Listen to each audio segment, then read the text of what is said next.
और हम आपको बता दें, जिस तरीके से उत्तर प्रदेश में इससे पहले भी भारतीय जनता पार्टी ने 2017 के नगर निकाय चुनाव में एक बड़ी जीत दर्ज की थी, उससे भी बेहतर प्रदर्शन इस बार नजर आ रहा है और कहीं न कहीं समाजवादी पार्टी के लिए निराशा की बात है। और हम देख रहे थे जिस तरीके से अखिलेश यादव इस चुनाव को बहुत ही गंभीरता से नहीं लिया और अन्य विपक्षी पार्टियों की बात करें तो उनके बड़े नेता तो जमीन पर वोट मांगने तक नहीं गए। वहीं भारतीय जनता पार्टी ने जिस तरीके से चुनाव प्रचार किया, चुनाव प्रचार मेहनत का परिणाम नजर आ रहा है, क्योंकि मेहनत की जाती है तो भारतीय जनता पार्टी से चुनाव लड़ना अन्य राजनीतिक दलों को सीखना चाहिए कि किस तरीके से अब राजनीति 24 घंटे 24/7 की राजनीति हो गई है। आप इस तरीके से नहीं है कि आप चुनाव आएगा और वोट मांगने चले जाएंगे और जीत जाएंगे।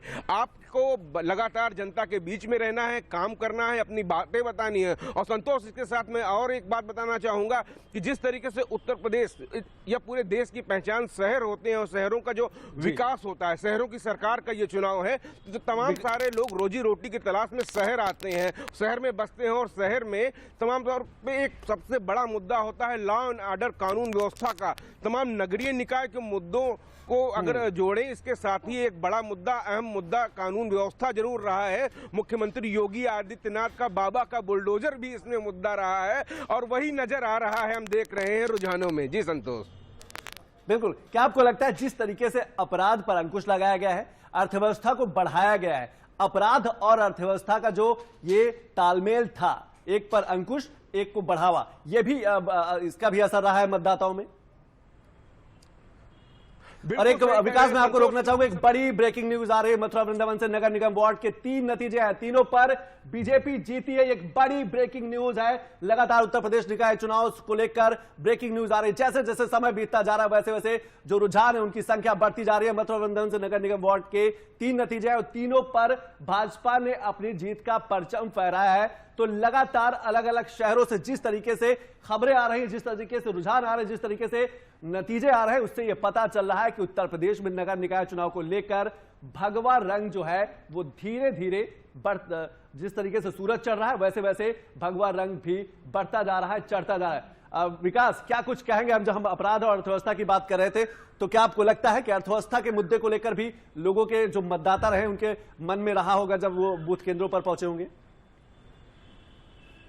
जी बिल्कुल सही कह रहे हैं संतोष। अभी आपने मथुरा की बात की और मथुरा की आपकी बताना चाहूंगा, 37,000 करोड़ से वहां पर कॉरिडोर का काम चल रहा है और वो 37,000 करोड़ जब धरातल पे उतरेंगे तो उस मथुरा की आभा द्वापर जैसी झलकेगी। यही तमाम सारी चीजें हैं जिस रणनीति के तहत काम किया जा रहा है विकास पे। और इसके सबसे बड़ी बात जो आपने कहा, लॉ एंड ऑर्डर। निवेश तभी आता है, निवेशक तभी आता है जब वो यहाँ पर सुरक्षा महसूस करता है, यहाँ पर उसको किसी प्रकार की दिक्कत, लॉ एंड ऑर्डर का सामना नहीं करना पड़ता है। वो माहौल योगी आदित्यनाथ की सरकार ने दिया है और केंद्र सरकार का जो मार्गदर्शन रहा है। यही बात होती है कि जो भारतीय जनता पार्टी कह रही थी कि डबल इंजन के साथ ट्रिपल इंजन की सरकार उन्हें बनानी है, और कहीं न कहीं रुझान यही दिखा रहे हैं कि शहरों के मतदाताओं ने भारतीय जनता पार्टी के प्रति एक और विकास, मैं आपको रोकना चाहूंगा, आपसे दोबारा संपर्क जरूर करेंगे। एक और बड़ी खबर आ रही है उत्तर प्रदेश निकाय चुनाव को लेकर। झांसी में 10वें दौर की मतगणना के बाद मेयर पद पर बीजेपी आगे है। झांसी में शुरुआत से ही जो भारतीय जनता पार्टी के जो प्रत्याशी रहे हैं वो आगे रहे हैं। झांसी से बीजेपी के बिहारी लाल आर्या कांग्रेस प्रत्याशी से 32,000 वोटों से आगे चल रहे हैं। आप समझ सकते हैं ये निर्णायक वोट है। 32,000 की जो संख्या है वो बहुत अहम है, बहुत बड़ी संख्या मानी जाती है। जिस तरह से बड़ा भारतीय जनता पार्टी यहां पर बनाई हुई है, झांसी से बीजेपी के बिहारी लाल आर्या और कांग्रेस प्रत्याशी से 32,000 वोटों से वो आगे चल रहे हैं। तो कहीं ना कहीं झांसी, जिस तरह से आप जानकारी दे रहे थे कि अमीर नगरी है और झांसी को लेकर ये जो रुझान सामने आ रहे हैं भारतीय जनता पार्टी के पक्ष में है। हालांकि ये रुझान है, नतीजे आना बाकी है। संतोष, जिस तरह से आप चर्चा कर रहे हैं कि 11 बजे तक जो नतीजे हैं कहा जाता है कि वो साफ होते चले जाते हैं, और जो हम अभी भी अपडेट दे रहे हैं कि 17 निकाय चुनाव और यहां पर 17 की 17 सीटों पर भारतीय जनता पार्टी बढ़त बनाई हुई है। काफी साफ संकेत यहां पर चुनाव को संकेत है, लेकिन अभी ये रुझान है और लगातार जैसे जैसे समय बीतेगा ये जो चुनावी समीकरण है, जो सियासी समीकरण हैं, बदलेंगे। हमारे साथ जयप्रकाश पांडे जी हैं, समाजवादी पार्टी के प्रवक्ता हैं। जयप्रकाश जी, कैसे देखते हैं शुरुआती रुझानों? क्योंकि अभी हम नहीं कहा जा सकता है कि तस्वीर साफ है, लेकिन समाजवादी पार्टी की स्थिति आप कहां देखते हैं? नहीं, अभी तो शुरुआती रुझान है और समाजवादी पार्टी, आप जानते हैं कि भारत में समाजवाद का आंदोलन ही गांव गरीब किसान की लड़ाई लड़ता रहा। और भारत में शहरों, स्पेशली अगर उत्तर प्रदेश की बात करिए आप, तो उत्तर प्रदेश भारत का ऐसा सूबा है जिसमें जो नगर पंचायत है यानी कस्बे हैं, टाउन हैं, उनकी संख्या भी ज़्यादा है, उन पे भारत की सबसे ज़्यादा आबादी भी रहती है। तो ये निश्चित रूप से, चूंकि महानगरों में तो ईवीएम है तो जल्दी रिजल्ट आएगा, लेकिन टोटल अगर रिजल्ट जब आना शुरू होगा तो समाजवादी निश्चित रूप से भारतीय जनता पार्टी को शिकस्त देंगे। लेकिन जयप्रकाश जी, सवाल 2017 से है कि 2017 में आप नगर निगम की बात करें तो खाता आपका खुला नहीं था। इस बार क्या स्थिति देखते, क्योंकि इस बार भी स्थिति हमको बहुत अच्छी रुझानों में नजर नहीं आ रही। देखिए, मैं पहले ही बताया, महानगरों में इनका जन्म ही रहा है भारतीय जनता पार्टी का। जब हिंदू महासभा थी, जनसंघ था, भाजपा थी, ये नगर केंद्रित पार्टी ही रही है। और जब बहन जी की सरकार थी तब भी ये मेयर बना लेते थे, लेकिन उसके बाद जब रिजल्ट विधानसभा का चुनाव हुआ, नंबर 3 पे चले गए। लोकसभा में मनमोहन सिंह का पूरा 10 साल पूरा हुआ।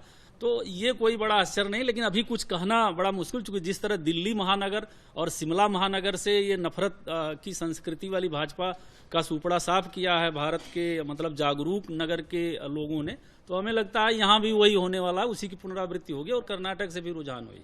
जैसे जैसे वक्त बीतेगा आपका जो रुझान है वो भी नतीजों में बदलते जाएगा। अमरीश जी, कैसे देखते हैं, जैसे कि जयप्रकाश जी कह रहे हैं कि जो संस्कृति है, जो नफरत की संस्कृति है, उसको लेकर जयप्रकाश जी सवाल उठा रहे हैं। नहीं, सवाल वो उठा रहे हैं पर जवाब जनता दे रही है। जो नफरत करने वाले थे वो 2012 के बाद से चुनाव नहीं जीत पा रहे। वो गांव हो या शहर हो, नफरत फैलाने वाली पार्टी को जनता ने बाहर कर दिया है। जनता चाहती है विकास, और विकास दे रही है भारतीय जनता पार्टी। जनता चाहती है सुरक्षा, यहाँ पर रोकना वो दे रही है चुनाव को भारत। लेकर बड़ा अपडेट है। सहारनपुर में मेयर पद पर तीसरे दौर की मतगणना के बाद भारतीय जनता पार्टी की बढ़त यहाँ पर बरकरार है। सहारनपुर को लेकर, निकाय चुनाव को लेकर ये बड़ा अपडेट, भारतीय जनता पार्टी बढ़त बनाए हुए है। सहारनपुर में बीजेपी के अजय कुमार, बसपा की खदीजा, इसको लेकर ये अपडेट दे रहे हैं। सहारनपुर को लेकर बसपा नेता इमरान मसूद की पत्नी है खदीजा मसूद, और उनको लेकर ये जानकारी सहारनपुर जिले को लेकर, जिस तरह से लगातार सहारनपुर को लेकर हम भी जानकारी दे रहे हैं। और निकाय चुनाव पर जिस तरह से ये अपडेट अपने आप में काफी कुछ बयां कर रहा है। निकाय चुनाव पर हर किसी की निगाहें बसपा नेता इमरान मसूद की पत्नी है खदीजा मसूद।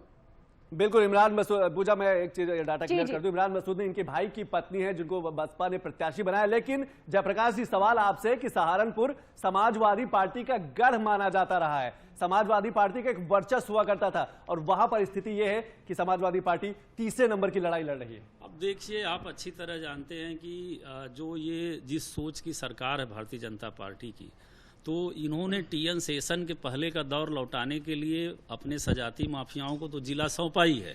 उसके अलावा पुलिस को ऐसा पुलिस स्टेट के रूप में कन्वर्ट किया है कि आप वोटिंग प्रतिशत अगर देखिए तो नगरों में वोटिंग प्रतिशत पिछली बार के सापेक्ष भी कम हुआ है। तो जाहिर सी बात है कि इन्होंने, जैसे पिछली बार देखिए मैनपुरी, रामपुर, खतौली में एक दिन चुनाव हुआ और 20% वोट रामपुर में घटा दिया गया। तो जहां हमारा गढ़ रहा है वहां इन्होंने, ये फासिस्ट ताकतें ही हैं, अलोकतांत्रिक आचरण प्रदर्शित करते हुए पुलिस बल के कारण जो है उनको वोट डालने नहीं दिया गया, इसलिए शुरुआती रुझान है। लेकिन फिर भी आशा है। जयप्रकाश जी, शुरुआत हो गई है, आप ईवीएम को दोष देंगे, आप धीरे धीरे आप ये देंगे, कहेंगे कि शहरी। एक और बड़ी खबर आ रही है, पूजा, मैं चाहूंगी एक बड़ी जानकारी। बरेली में मेयर पद के लिए तीसरे दौर की मतगणना खत्म हो चुकी है, बीजेपी प्रत्याशी यहाँ पर आगे हैं। बरेली में मेयर पद को लेकर ये जानकारी दे रहे हैं। बरेली से बड़ा अपडेट, बरेली में मेयर पद के बीजेपी प्रत्याशी उमेश गौतम 11,304 वोटों से आगे यहाँ पर चल रहे हैं। बरेली को लेकर संतोष, ये अपडेट जिस तरह से आप भी चर्चा कर रहे हैं और ये जानकारी जिस तरह से साफ होती हुई नजर आ रही है, ये काफी कुछ अपने आप में बयां कर रहे हैं चुनाव को लेकर। धीरे धीरे उत्तर प्रदेश की जो तस्वीर है अब वो साफ हो रही है। धीरे धीरे जो रुझान है, जो नतीजे हैं, जैसे जैसे इनकी रफ्तार बढ़ेगी, संख्या बढ़ेगी, तस्वीर और साफ होती जाएगी। अमित जी, कैसे देखते हैं, अब हम सहारनपुर की बात करते हैं। सहारनपुर एक समय समाजवादी पार्टी का गढ़ माना जाता रहा है, क्या आपको लगता है कि धीरे धीरे वहां से उसकी जमीन खिसकती नजर आ रही है? देखिए, उसके पीछे वो जातिगत समीकरण है जिसकी वजह से आज सहारनपुर में समाजवादी पार्टी का अस्तित्व लगभग तीसरे नंबर की लड़ाई जो लड़ रही है उसकी वजह से है। दूसरी चीज़ है कि देखिए, पश्चिमी उत्तर प्रदेश की बेल्ट में आप पूरा देखिए तो जाति बहुत हावी रही है खासकर, और आज का जो नगरीय इकाई के चुनाव हैं वो एक अपफ्रंटिंग शहरी मतदाताओं का रुख प्रदर्शित करते हैं।